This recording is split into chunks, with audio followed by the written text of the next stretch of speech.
এখন সজল ঘোষ বলছেন দিলীপ ঘোষের বেশি ঘনিষ্ঠ কুণাল ঘোষ। কেন সজল ঘোষ আমার ঘনিষ্ঠ নয়?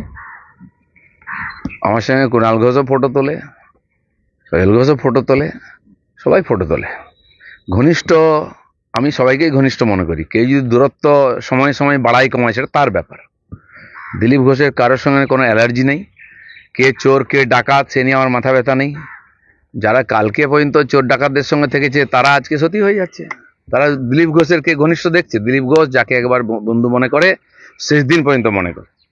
তাই কালকে যারা শত্রু ছিল টিএমসিতে তারা আমার বন্ধু হয়েছে, আমি এখনো তাদেরকে বন্ধুই মনে করি। এই অবস্থায় দাঁড়িয়ে সব থেকে গুরুত্বপূর্ণ প্রশ্ন সেটা হচ্ছে, অর্জুন সিং কালকে একটা তাৎপর্যপূর্ণ কথা বললেন যে সোমেন মিত্র এবং শিখা মিত্র তাদের সঙ্গে ঠিক যে এক্সপেরিমেন্টটা মমতা বন্দ্যোপাধ্যায় করেছিলেন সেটা নাকি উনি এবার আপনার সাথে করতে চলেছেন। শুনুন, উনি মমতা ব্যানার্জিকে ছেড়ে দিন।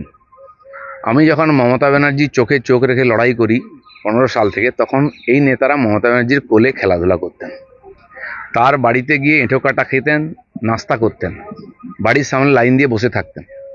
আর এখন হঠাৎ বিজেপি হয়েছেন।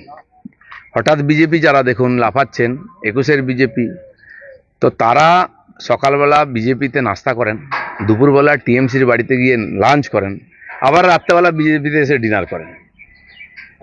দিলীপ ঘোষের দিকে কেউ বলতে পারবে এ কথা? দিলীপ ঘোষ আজকে 4 আনার মেম্বার বিজেপির, এখন তো ফ্রিতে মেম্বার, আর কোনো পোর্টফোলিও নাই। দিলীপ ঘোষ বিজেপিতে আছে। কারো খালি চাকরি চলে যেতে, টিকিট চলে যেতে একবারে হুড় করে ইঁদুরের মতো চলে গেছিলেন বিজেপি ছেড়ে, আবার হাওয়া ঘুরতে হুড় করে চলে আসছেন। তারা যেন দিলীপ ঘোষের ক্যারেক্টার সার্টিফিকেট না দেয়। রাজনীতিতে কোনো কিছুই অসম্ভব নয়। তাহলে কি আমরা এবার কোথাও না কোথাও রাজনৈতিক বিশ্লেষকরা যেরকম মনে করছেন যে এই যে সখ্যতা ঘনিষ্ঠতা, আপনি গেলেন, অত্যন্ত কর্ডিয়াল ব্যবহার পেলেন, কুশল বাক্য বিনিময় করলেন, এটা কি অন্য কোনো রাজনৈতিক সমীকরণ? যারা বিশ্লেষণ করছেন তাদের সঙ্গে আমার এরকম সম্পর্ক। আর তারা অনেকে 21 সালে দিলীপ ঘোষের পেছনে পেছনে ঘুরতো 1 লাখ 2 লাখ টাকার জন্য। কে আমার বিশেষজ্ঞ হয়ে গেছে, কে আমার উপদেষ্টা হয়ে গেছিল। আর 21-এর যে রেজাল্টটা খারাপ হলো, আবার জামা পাল্টে নিয়ে দিদির আঁচলের তলায় লুকিয়ে আছেন, দিলীপ ঘোষকে সার্টিফিকেট দিচ্ছেন। আর এরা অন্য দাস সব, দিলীপ ঘোষ বুক ফুলিয়ে বলবে, কারণ দিলীপ ঘোষ কারোর সঙ্গে অ্যাডজাস্ট করেনি। আমি সবাইকে চ্যালেঞ্জ করছি যারা টিভি দেখছেন, বলছি একজন একটা প্রমাণ দিন যে দিলীপ ঘোষ কোনো টিএমসির নেতাকে ফোন করেছে।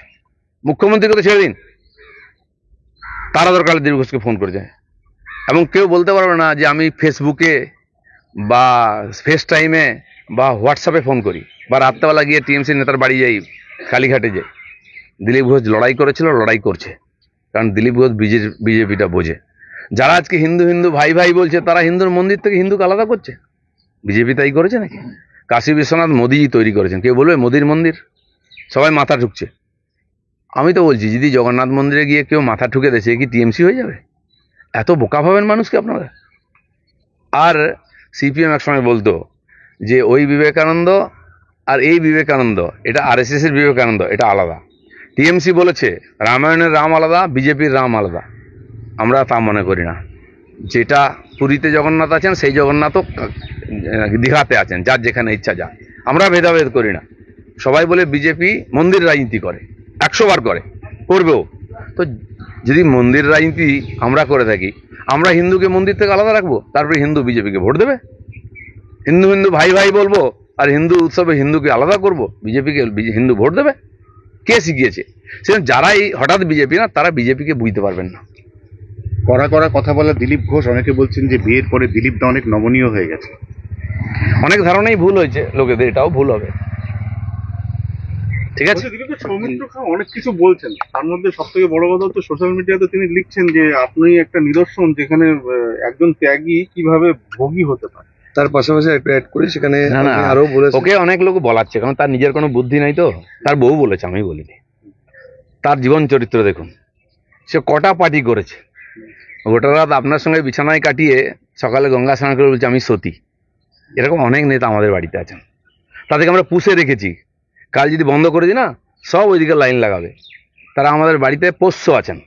বিজেপি পুষেছে অনেক নেতাকে, যারা পেপারে বলছেন, যারা নেতাগিরি করছেন, কাল বন্ধ করে যাবে। সেই জন্য দিলীপ ঘোষকে জ্ঞান দিতে আসবেন না। আপনাদের কাল চরিত্র, রোজ যে পার্টি পাল্টায়, রোজ যে বিছানা পাল্টায়, সেসব লোক অন্তত যাই পুরো বিজেপি নিয়ে কথা যেন না বলে, আর দিলীপ ঘোষ যেন বলতে না পারে। দিলীপ ঘোষ খালি হাতে বিজেপিতে এসছে, রাজনীতি এসছে খালি হাতে যাবে, কোনো বোঝা নিয়ে আসেনি, কোনো বোঝা নিয়ে যাবে না, কিন্তু মাথা উঁচু করে রাজনীতি করবে যতদিন বিজেপি করবে। সৌমিত্র খাঁ বলছেন যে जवाब मिलेगा। ये प्रधानमंत्री का नेतृत्व है और प्रधानमंत्री चाहते हैं कि हर आतंकी को घुस के मारेंगे। चाहे हमारे माननीय प्रधानमंत्री हो, चाहे हमारे माननीय गृह मंत्री हो, वो खाली बोलते नहीं है, करके दिखाए हैं। देश में गृह मंत्री होता है और सरदार पटेल के बाद लोग भूल गए थे। आज लोगों को लगा, अमित भाई होम मिनिस्टर बनने के बाद लोगों को लगा देश में कोई होम मिनिस्टर है, और वो बोलते नहीं है, वो कार्रवाई करते हैं। ये इतिहास है। अशोक ओवैसी ने कहा है कि भाजपा कह रही घर में घुस के मारेगी, लेकिन पर सरकार केंद्र सरकार अगर नहीं मार पाई तो भाजपा सरकार घर में घुस जाएगी। क्या होगा उसको छोड़ो ना, क्या किया है बीजेपी वो इतिहास है। सब 75 साल में किसने जवाब दिया है? आज टेररिज्म अगर खत्म हो गया देश में, किसने किया है? मोदी सरकार, बीजेपी सरकार ने किया है और आगे भी करेगा। देखो उस दिन पाकिस्तान का अस्तित्व नहीं रहेगा, और पाकिस्तान में अटैक नहीं किया, करेंगे भी नहीं बोला बीजेपी मोदी जी, उसी में आधा देश खाली हो गया।